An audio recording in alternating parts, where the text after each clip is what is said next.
We're back with the Fox Business Alert. Lawmakers on the House floor tonight as the impeachment of DHS Secretary Alejandro Mayorkas is up for a vote. The House has not impeached a cabinet secretary since 1876. It's been a while, and that's why I think you see Democrats digging in so hard, pushing back against this impeachment. But again, we talked about this earlier in the show. You have a wide open border, and Mayorkas comes to the American people and to the Congress and lies and says the border is secure. They have every right to say, you know what, we're going to move forward with an impeachment. He's done a terrible job. People have lost their children as a result of rape and murder and different things that have happened from people coming into this country.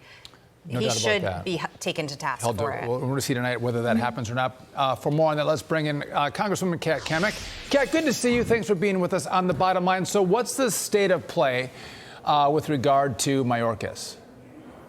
Well, we're actually just getting into that vote as we speak. I'm a few feet off of the House floor, and we're getting ready to open up that vote.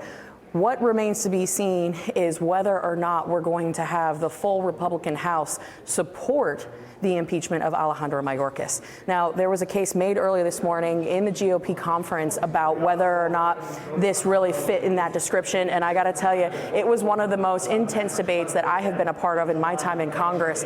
And, we had folks citing Federalist papers and talking about the real intention behind what it means to impeach, what high crimes misdemeanors means. And what it comes down to is Alejandro Mayorkas has been deliberate in his negligence. He has been deliberate in his non-action, and he has lied to Congress on several occasions. That right there, combined with the disaster of the Biden open border policy and his work and his hand in that, is the reason why you will see so many Republicans move to impeach him here in just a few minutes. And Congresswoman, this is all happening as the president addressed the nation today, and he is urging this $118 billion border bill to pass.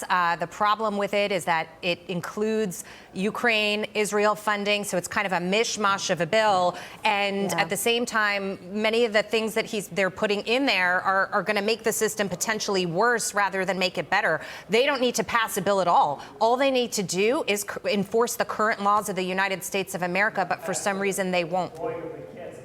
Absolutely, Jackie. There are 8 actions that the president could take tonight, just unilateral action that he has already been empowered with in order to secure the border. Everything like remain in Mexico, enforcing the current laws on the books, really empowering our Border Patrol and CBP officers to uphold the law as it stands. There are 8 specific actions that would secure the border today.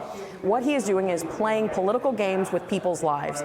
And this package, this so-called border package, it's not a border package. If he sent us a real border security package, I would happily vote for it. I would support it. But let's be honest, this is a Ukraine aid package. This is a Palestinian aid package.